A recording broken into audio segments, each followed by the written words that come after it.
being much more open and not afraid, I'll say, and more confident in approaching key stakeholders. And people like myself, people find me intimidating from, just my style and stuff like that, that it is acceptable to go high in the organization appropriately, obviously, and ask questions. It's been amazing over the years how I've heard people say, well, if I ask too many questions, they're going to think I don't know my job. And I'm like, no, you need to, their picture in their head and what they're telling you is like, hey, we want a quality project. So you have every right to ask it. Ask questions, and they will appreciate it, providing you are going to them like a person like me with a clear objective of why you're asking me these questions and how this project affects my life.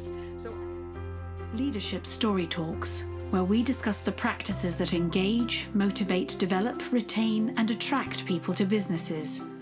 We'll give you principles and tools based on real-world stories to leverage listening and storytelling to become a better leader and management professional.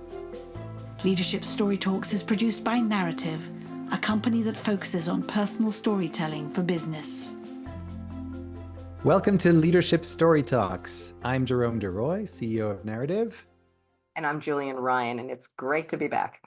Yes, absolutely. Good to see you. And before we move on to introducing our guest, I want to remind our listeners to subscribe to the podcast Leadership Story Talks, wherever you find your podcasts, and leave a review. And also check out our YouTube channel, which will be in this episode's notes, as well as on narrative.com, narrativ.com/podcast, where you can find all of our previous episodes. So now, without further ado, I want to introduce our guest, Kory Kogon, and she is FranklinCovey's Vice President of Content and Senior Consultant.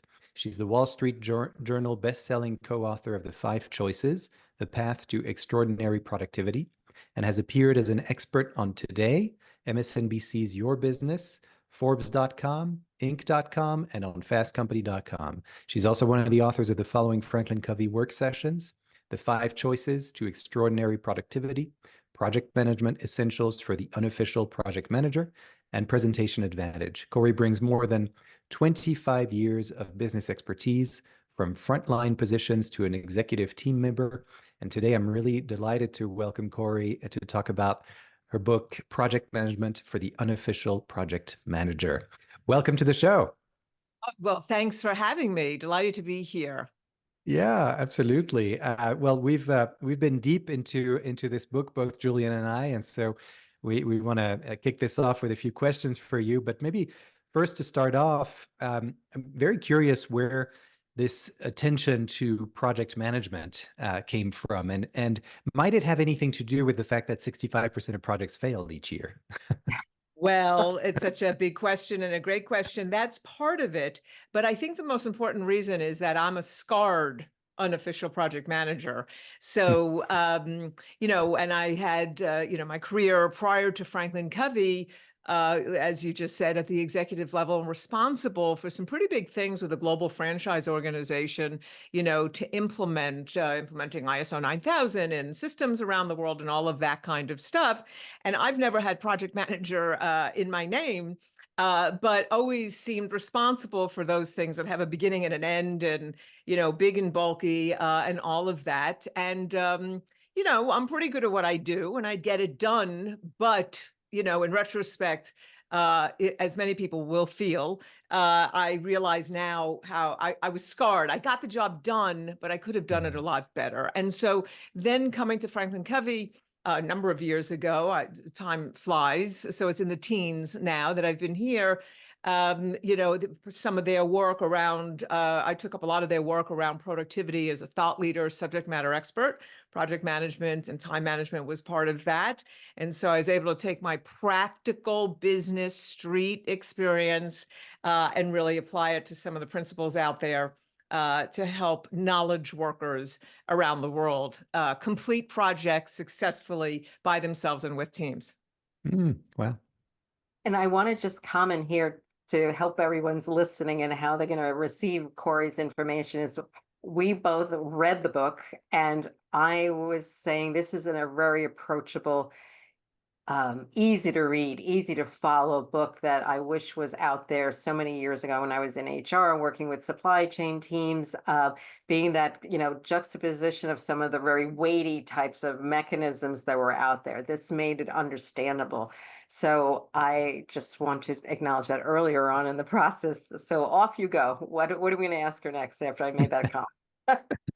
Well, it's interesting, Julienne, because and Kory, through your introduction and kind of the, this unofficial project manager, I think, I can definitely relate. I think many people who listen to this podcast and who are just in business in general and perhaps have a certain profile, of just getting things done, might have been in this situation. And it just reminded me of something because when I, before I was running this company, I was actually an intern there, and the founder of the company had really inspired me by telling me the origin story of the company, which had to do with helping people with HIV and AIDS during the height of the AIDS epidemic, and how he came up with this idea of having them tell their stories as a way of leaving something of themselves behind, because many of them, the treatments that exist today didn't exist at the time, so they were dying, and it was very successful in terms of people participating in it, and then it turned into an advocacy tool, because when the government threatened financial cutbacks to programs like this one, they hopped on a yellow school bus and went to Albany, the state capital of New York, and left those videos of the stories that they told, and said, listen to my story and tell me I don't deserve the same care as everybody else. And the cutbacks did not happen as a result of that. In fact, more money was poured into it. So I'm telling you this because when he told me that, I was really inspired. And I was like, oh my gosh, this is great. I came from a business background, and I had come to New York after a career in finance, wanting to do something creative and maybe a little more meaningful to me. And so, of course, I was very inspired by this. And I said, okay, I've got these ideas of how to bring this to business, and he was like, a little bit like in your book, well, how about you do that? And so you just reminded me of this, because at that time I was like ready to go and do it. But then I was like, well, how do I do this? And in your book, I was seeing all these charts and, the ways that that people get inspired in the first place to do a project. But then once you're in it, what are those tools? And I think that's really where your book is. And I guess the question that I have is what do we do, or what does one do? My case is a good one, I think, is, you've got that moment of inspiration, your leader has inspired you and now has given you the keys to something, but really hasn't given you anything else, right? And it's just like, you go ahead and do it. And there's that initial excitement of, wow, this is amazing. But then there's the dread of, I don't know how to do this, right? How do you navigate that, both on the side of the leadership? What do they need to be aware of when they give the keys to someone like that? And then on the side of the person who's receiving that, what's the first step there?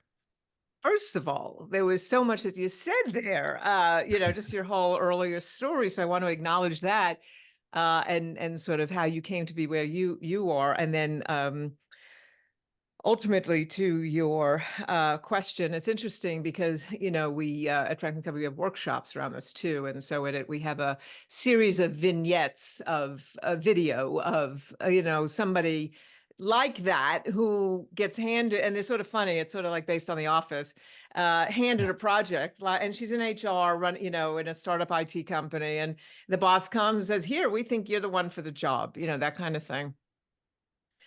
And you use the word, people are inspired on a project. I want to, and if I you'll tell me to come back to make sure I get to that question, because I want to just unpack a little bit this whole idea of, being inspired to take on a project. We might be. So in this case, this person in the video was, oh yeah. Yeah, you believe in me? Oh, yeah, okay. And then you see the camera go, and she's, I'm not nervous. And then it goes, and you see her direct to camera, and she goes, I'm a little nervous, kind of thing. So people, when they're asked to stretch, is a very good thing, providing they have a great relationship with their boss, they feel trusted, and the boss sees, the leader sees something in them that they didn't see in themselves. And so that might be inspiring, for the project. Having said that, you mentioned the failure rate earlier of 65%. It is interesting because when we ask people about that, why do projects fail? Lack of clear expectations, lack of communication, lack of the right people, lack of this, it's the same list everywhere. It's a trend because we're unofficial and we've slipped into this role and there's no real systems around it. And this book sort of fixes that for us. But what happens is both a leader, a project manager, and their team, it's like, oh, we have to do that project. Yay, I see where the project's supposed to go, but we're going to go into it and it's good, whether it's conscious or not unclear goals, no good communication, all that kind of stuff. So I'm just careful with the word inspire. Am I inspired? I've been handed, this project. Now, what do I do with it? So that's just, a really important part of it. To Julienne. Oh no, I'll wait. Yeah. Okay. To your, so how do you do with that, both from the leader, and I think what I heard you say is from the leader who's assigning the project to the project manager and the project manager themselves. Yeah. Again,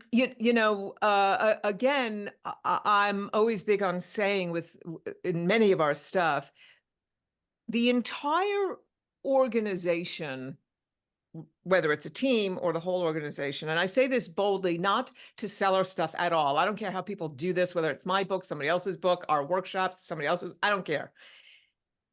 Every single person in the organization should understand the language of something if you want to improve it. A leader should understand the language of project management so they understand the foibles of it and the inspiration of it when they are assigning it to a project manager. So wouldn't it be great, and I'm very pragmatic, this is not always true, where a leader should say, hey, here's what I know you need in order to start this project. Our mission, vision of the organization, what our strategy is, here's how the project fits into that, and whoa, now I'm inspired. So again, Jerome, that could be a bit idealistic, but ideally, leaders should be learning this stuff too, so they know best how to deliver a project to somebody and say, instead of, hey, go get them, you're the one for the job. So that's the leader side. On the project manager side, I'll go back to what we're doing here today. The better you understand what it takes to start and complete a project with the least amount of, I want to say stress, but I know it and I'm stressed every day, but and know how to get it to its fruition, then, and understand how to deal with key stakeholders like me, meaning somebody who is very black and white, who is at the executive leadership level, that has no time for anybody. And as a project manager, you better come to me with real clarity about what you want from me, other than, hey, I'm doing this project. Do you have some time to answer some questions? So the project manager really needs to understand how this all works in order to understand how best to approach key stakeholders, leadership, et cetera. And then that would calm project managers down to like, oh, great, now I'm into it. I'll say one more thing, and mercifully, I'll stop talking. The whole idea of project management right now, it's actually, again, forgive my idealism, has become sort of cool because and I think the pandemic, helped identify that, because project management was important before for knowledge workers who are paid to think, innovate, create, and execute. So we make things. That's what we're tasked with doing. That's why we've slipped into the role of unofficial project management. And the pandemic hit, and suddenly we had to remake all systems. Everything was new that had to be made. So projects and innovation, which was important before and had an incredibly high failure rate, by the way, became critical in order to create the remote hybrid, workplaces, et cetera, that we have today. So there's your answer to that question. Thank you. And thanks for unpacking that for us as well. Yeah. You're hinting at something that a lot of discussions happen at the senior level and executive teams. What I liked about your book, it teaches you to drill it down, because usually that kind of communication doesn't go to the administrative staff, the lay staff, to connect the dots, even the interns, like, this is where you help and this is where it's impactful. And to that, how much planning in the beginning, those mini or larger conversations make a big difference to clarify things. So if you had the money and the tech capabilities that you could drop into all these meetings where all these discussions would do, what would you like to see happening more of in your different companies that you work with? What would be your wish? I think a lot of what I just said, that everybody understands it. I think what a really important point that you made, the interns, the admins, the support staff that goes along with it. And this goes to some of the behaviors that we talk about to lead a project. In today's world, to get anything done really well, on time, with quality, leaders and in general, just organizations, their whole mindset needs to be one of, I get it. It takes people to do the job, and it takes people volunteering their best efforts. And that's what I need to do as a leader. I need to help them or show them, not show them, but I need to lead in a way that they're like, whoa, we want to get this thing done. When you just say, hey, do this, versus give them the why behind everything. So like we were saying, the cascade, mission, vision, strategy, the project, and even, I say even, but there's equity to the interns or whatever. And you take the time to go, let me tell you why that, the fact that you're counting paper clips, whatever it might be, why you're doing that and how it fits into this big picture. Now you've turned a punch in, punch out job into a contribution. And there's all kinds of research on what purpose means to people at work, and particularly with the younger generations today, really how much purpose means to them, that they're not going to take a job unless they feel like they're making a contribution. So I wanted to acknowledge that. But a lot of the steps that I said before, around, if everybody understand the language, the methodology, that's how, a lot, it becomes a culture of project management, not just, hey, we have a few projects to do. Yeah, yeah. I love these responses, because what essentially you're giving us is there's structure in there, there's support, and also the motivation to do something, right? It's like maybe we're highly motivated because we understand that why and we're attached to it. That was really my case, right? And then the structure and support might have been missing at the beginning, right? And that would have saved me a lot of time to be able to understand, okay, what's exactly in your head, here's what's in my head, and let's put them together for a while and see how we can actually create a product out of this, right? Rather than just me feeling that sense of isolation, basically, and I'm here on my own. And I wonder, on that note, for new project managers, people who've never really had that, had to do that before, what would you kind of advise them on in terms of entering into a project? What are the basic things that they should know at the outset? Whether they're new or not, but I'll take it from the new position. That, and again, depends on the circumstances under which they're coming into it. I think for a lot of people, the most shocking thing that happens is they realize, even if they never wanted to be in this position, that to get a project done, it takes leading people. Now, again, there's projects that you and I do on our own in our office, never need, help from anybody, but that's not the majority of what we're talking about here. It usually is, and it could be a marketing campaign, it could be a learning program. I mean, it could be anything in a large organization or small. It's a lot of people that are new to project management that had made the commitment to not go on a leadership track, and we're going on what some organizations call a genius track or a technical track. And we're gonna, they would just, I don't want to lead people, which is, leadership is a choice. It's not for the faint of heart.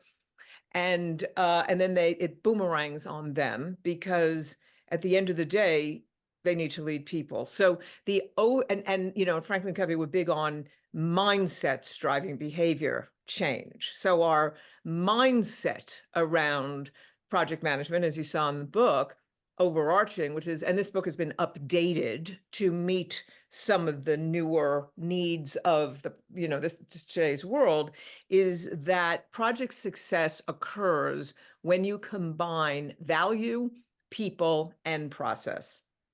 And so if a new project manager, if we start there and unpack that and define what do we mean by each of those, then the shock of, oh my God, none of these people report to me. They're not going to do what I say, and they're not doing what I say, and they're not showing up, and we can't get anything done, and the failure list is growing. So I'll stop there. But that to me is the number one thing, is let me understand what we mean by success, the recipe of value plus people plus process equals project success. That's great. That's a great kind of, through line in terms of understanding that quickly, right? So yes, I could imagine that somebody comes in front of that and it's like, okay, we can unpack these three, and then maybe it demystifies the whole concept of having to quote unquote lead people, or whatever was in that person's head to begin with. Yeah, that makes sense. And just, I want to just, tie it back to what you both said earlier, this idea of what we call front loading. It could feel, it's like, I don't have time. That for a new project manager, as you both stated already, it is really important to understand that there is a ton of time up front. And, the saying that fast is slow, slow is fast could not be more true here, because if you again, the failure list just keeps growing because of it. If you're like just going through without going through the steps of really scoping it, of planning this whole thing and making sure you get everything out on the table, you're going to be in a whole world of hurt. So I'll just add that to sort of this higher level, mindset thing from a practical point of view. Great. The expression pay now, pay later also comes to mind with that. If you don't invest the time thinking and discussing the details and the structure, instead of saying, one of the things that project manager it infers is action. We're going to get it done. They've made a decision. Let's jump and do stuff. And what I like about your book is the word listening shows up quite a bit. So tell us more, because that was inspiring just on that merit of seeing that word showing up in print was great. Okay. Well, and everybody, might be rolling their eyes right now, because it's like, oh, I know I'm supposed to listen. And so, but what we say is, we call it the knowing doing gap. Yeah. Oh, yes. I took that course 7 years ago. I know it. Great. Okay. But are you doing it? And so we can talk about listening and people roll their eyes, but at the end of the day, you got to ask yourself whether at home, because I struggle with not finishing my partner's sentences. Are we really listening? Or are we not? So what we call listen first behavior. The value plus people plus process equals project success.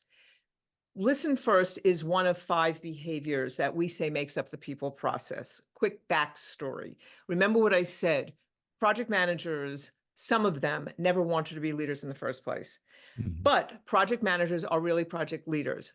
There's a million different leadership development courses they can take out there, right? From us, from others, whatever. And at the end of the day, that's what they chose not to do. And so what we did from our own work, we said, you know what, out of everything we do, let's do the 80-20 rule. If people out of our, what we call the 13 behaviors of high trust leaders, if people just got these 5 things done, if they just mastered these 5 behaviors, which is demonstrate respect, listen first, clarify expectations, extend trust, practice accountability, they could just do that. They're well on the way to informal authority, where they are leading in a way that is inviting people to play on their team. People want to play on their team, and they want to play to win. So listen first is one of those. Those behaviors that I just rattled off, to some people, again, eye roll, then I'll say, are you really doing it versus just knowing it? Mm. And even for myself, because I don't consider myself a subject matter expert, I consider myself a laboratory rat. I have since I'm very young on the streets of New York. I mean, that's where everything comes from in the work that I do. And under pressure, when you have 7 projects going on, because it's never just one, in today's world. And so when you have a lot going on, it's very hard to just focus. So, and what I say to people is, you know what, just stand in front of another person and ask them what they're going to do for the weekend. And I want you listen to, just in two sentences, what are you going to do for the weekend? And then when they're done, repeat back almost verbatim what they said. And like, oh, okay. And they'll do that. And you can see, and I'll say, well, what did you have to do to listen? Well, I had to clear my head out. I had to really focus. And I'll say, when I do it in a live keynote and I have everybody standing and working together, and I can see them all. And I'll say, you know what I saw? This is what you did. It's like, okay, let me get, for those of you that can see me, it's like their whole body leans in to that person and they're like, okay, come on, I'm ready now, Mhm. and that's real listening, kind of thing. And that's what needs to happen, because people, and if you think about this in your personal lives too, people know when they're not being listened to. And it's very demoralizing. You're looking over your shoulder, you're looking at your watch, you're doing something else, you're on your phone, all those kinds of things. And subconsciously, it lowers engagement. Remember, this takes people. And if we're inspiring them to want to play on your team and win, if you're not listening to them, that's a problem. Mm. I Yeah. applaud you on that resonates. The other thing is, it brought to mind a picture, and I use this example all the time, of the different learning styles, the different speaking styles. There was a moment in a conference room, I saw somebody at the corner who had been, everyone was talking. My boss was like, that's it, we made a decision, we're done, we're moving on. And that person, who is a very strong introvert, raised their hand and said, I've been mulling over what everybody says. Mhm. Here's a couple of things we need to consider. So we're so prone to get it done action, that to allow somebody to assimilate and digest information, because while everybody was yapping away, that person was actually listening and doing a whole system process and risk management process. So thank Mm. you for that example that you just said about take a moment. Take a moment. Yeah. And, that's a whole nother podcast, right? On just really being so aware of the, different styles, not traits, personality, but just how people behave just naturally. I Mm. happen to be a severe introvert, so I totally understand that. So when Mm. I'm fine in front of 10,000 people, but then I'm done. Yeah. Yeah. Yeah. And I, that's yeah, I mean, thanks for that answer about listening, because, you also use the word engagement, and that's really where we know that we're in a good spot, when we can feel that engagement in ourselves and in others, right? And when we don't see that, that should be the first clue, essentially, of, what's getting in the way of that engagement. In our parlance, we talk a lot about what's getting in the way of your listening, so that you can, try to identify that. And once you've identified it, see if you can come up with practices to reduce those obstacles, at least, or mitigate them, and so that you are really present for somebody else. And in our case, that's when the story comes out, right? So in here, when we apply that to project, it makes a lot of sense that you would apply that to project management and kind of look at these different behaviors. And I really appreciate that from the book, because it's very specific about that, and it's very easy to follow, as Julian said at the beginning here. But really encourage everybody to read this book. Very, very helpful. One question I'm curious about is around impact that you've seen. We've talked a lot about the process, the behaviors, et cetera. But what kind of impact have you seen on individuals that have gone through this process of, understanding those 5 behaviors and the path to effective project management? Oh, I obviously it's not, I'm not going to say, and I don't know all of them. I'm not going to say, well, they read the book or they took the course and, they're terrible at it. Obviously, Whether it's, an individual or an organization. Again, when you have this language and methodology, we've seen organizations where people are, even our own, we try to eat our own dog food, kind of thing. Mhm. But in individuals, I think feel better about the whole process.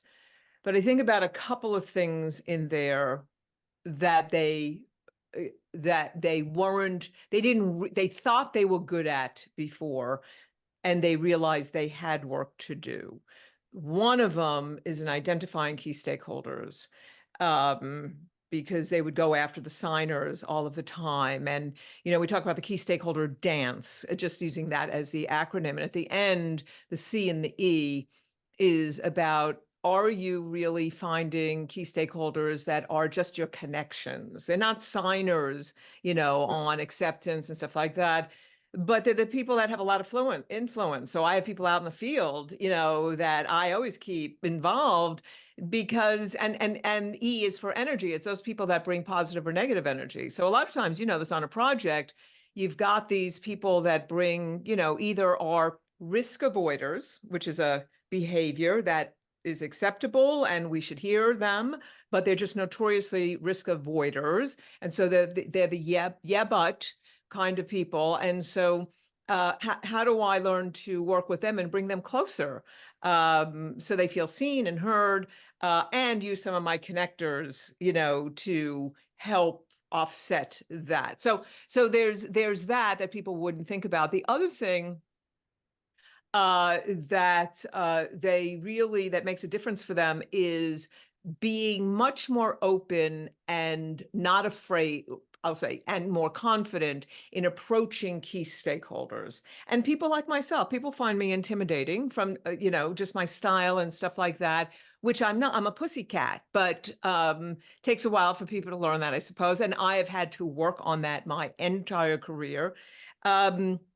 But access to key stakeholders, that it is acceptable to go high in the organization appropriately, obviously, and ask questions. It's been amazing over the years how I've heard people say, well, if I ask too many questions, they're going to think I don't know my job. And I'm like, no, you need to, their picture in their head and what they're telling you is like, hey, we want a quality project.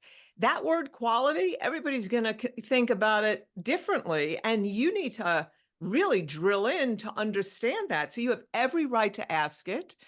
Ask questions, and they will appreciate it, providing you are going to them like a person like me with a clear objective of why you're asking me these questions and how this project affects my life. So access to key stakeholders, and then bringing consensus around key stakeholders. So this happens all the time. It's like, well, no, we should be targeting that target audience for the event, or no, that one. And we try to get the project done, just sort of, navigating through everybody's opinions without, and this goes back to front loading, without zeroing in on. And so project managers that go through this, I think that's one of the, it's so foundational that they realize they are going nowhere fast if they can't bring people to consensus. So I think that's a game changer and what's changed a lot of project managers' lives. Makes sense. I like the characters you created, and there's one person, I can't remember his name. Right. I'm gonna nickname Cranky Guy. He's a seasoned person. He's a scientist, very serious. Right. He doesn't mince. I think it might be one of your avatars, but he doesn't mince words, but he gives facts. And then the character engages him, and he cooperates. And I think sometimes we want to not get pushback. We see it as, oh, they're not on the team, they're not thinking. But instead of engaging that person who is voicing things that'll save you time and money later, and giving some practical input, so to kind of solve the issue. So I like the fact that you had a few characters weren't like thrilled to death and saying this isn't going to work, or you need to think things through, and that is life, So I applaud you for that. Thank you. And again, the book has like 3 or 4, we told, this is not a book. I know you like the charts and the templates. They're there, but as you go through, it's written in a way that it's through the eyes of stories. of real people. And Hedda is the person at the pharmaceutical company. And then I can't remember the doctor's name at the moment, but the doctor, and we don't mean to be judgmental by calling him cranky, but again, it's told in a novel, meaning storytelling, kind of way that makes it interesting to go through. Reality based, and it's his work and his profession. So it was the name. I was like, but I love the fact that he was what life was, and they had a lot of skin in the game. You can't just make things up, and he was the right person to have engaged in the process, and he did well. The project manager did well not letting him, as you said, get to her.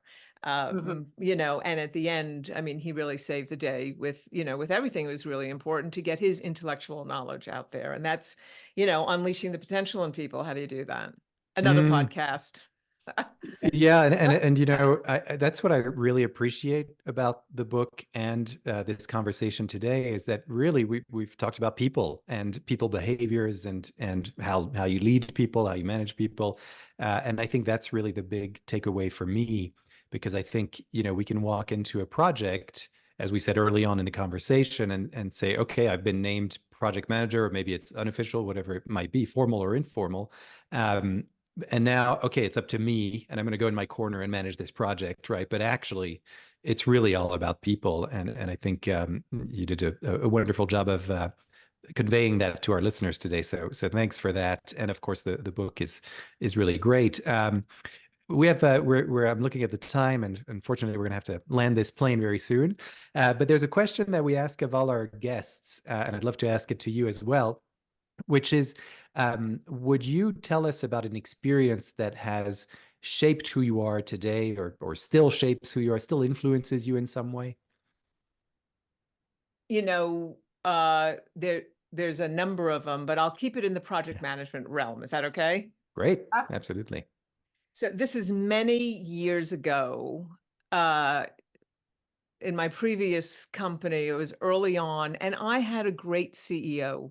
I've been very lucky with the people that I've worked with, who saw the potential in me that I didn't see myself. I don't have a PhD, I'm not a master's, like I really did learn on the streets of New York and elsewhere, just as, I learned on the job all the way through my career, and had a lot of people that saw me and gave me opportunities.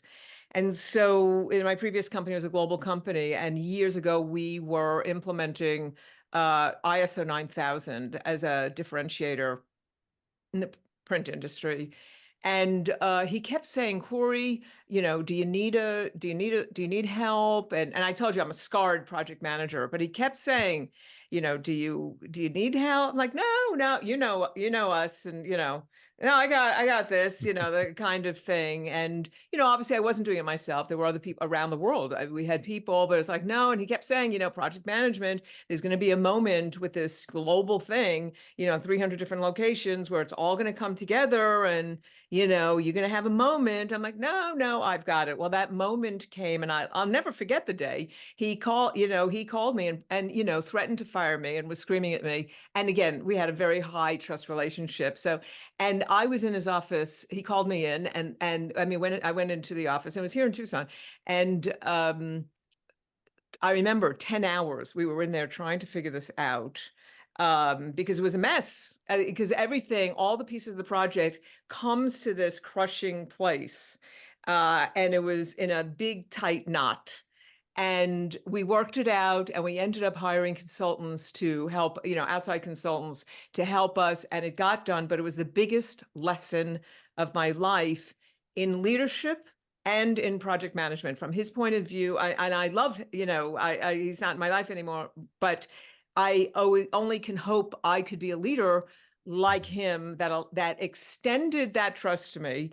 I blew it, and he sort of knew I would, and let me do that, and was probably prepared to help. And then that's the main scarring of the project. That I learned my lesson on projects and leadership and some other things as well. So that was a pretty defining moment in my early, on career at an executive leadership level. It was a smaller organization, so it was sort of flat. But again, I had learned along the way, and didn't have the education behind me to really be able to do it. So Learn by Fire is another good example of that. So that's my story. Yeah. Wow, Thank that you. is an incredible, and thank you for the honesty and the choice of using that example of learning from our failures and playing it forward into repurposing them into learning in the greater good of the organization. So thank you. Yeah, and it's such a great lesson as well, just that permission to fail, actually, from a leader, and because I feel like that's so absent in many contexts, and that leads to much bigger consequences. So wonderful. Thank you so much for sharing that. We love to hear these slightly more personal stories from our guests, and one day we'll have a whole kind of tapestry of quotes from those stories that we can share with our audience. So thank you very much for being willing to do that. And thanks so much for writing this book. I'm going to remind our listeners of the title, Project Management for the Unofficial Project Manager. So go and get this book. It's really fantastic, filled with, as we said, charts and templates, but lots of people and lots of stories as well. And that's really what kind of engaged me, certainly. And I think probably you as well, Julienne, right? Yes, for sure. Great. All right. A lot of Well, memories. yes, that's right. Yeah, uncomfortable memories as well, but that's good. Things that we learned from. So I want to once again thank you, Kory, for taking the time to be with us and for writing this book. Encourage everybody to go and find this book as well. We'll have that in our episode notes.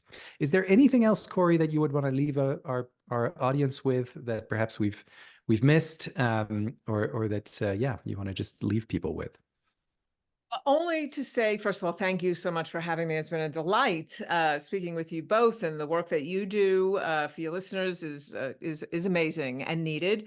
Also, just when people go look for the book, it was originally written in 2015, and it just in January, we've updated it. So you can look for the updated, they're both on the book selling sites. And they all have new stories in the new one. So even if you go to the old one, you will find other stories told as well. So there's two of those, and you can find me on LinkedIn. I'm happy to talk to anybody and answer any questions or connect with you. And of course, for additional information, you can go to FranklinCovey.com and see some of the other books and work and our workshops, etc. Wonderful. Thanks so much. And all of these links will be in the episode notes as well, so that people can find them very, very easily. Well, thanks again for being here. And we're just going to close out here by saying to our listeners, thank you so much again for tuning in. And if you've been inspired by this session, please consider enrolling yourself and or your team in our group and one-on-one training programs that focus on finding, crafting, and telling stories for leadership development, sales, team building, and employee engagement. We've heard a lot about people and relationships and leadership behaviors. Those are covered in our training programs as well, in terms of how to actually tell the right story for the right audience. You can go to narrative.com for that. That's NARATIV.com to enroll. We are always ready to listen to you. And as always, thank you for being here. And don't forget to subscribe and leave a review on your favorite podcast platform. And also go to our YouTube channel, as those all drive word of mouth. And that's always what we need with this and appreciate. So until next time, and thanks, Julienne, for co-hosting with me today. Thank you, Kory. And yes, till next time, to the next story we're going to learn about and how to make things better. Thanks so much. All right, take care, everybody. For more information on the narrative listening and storytelling method and how it can help your business, go to narrative.com.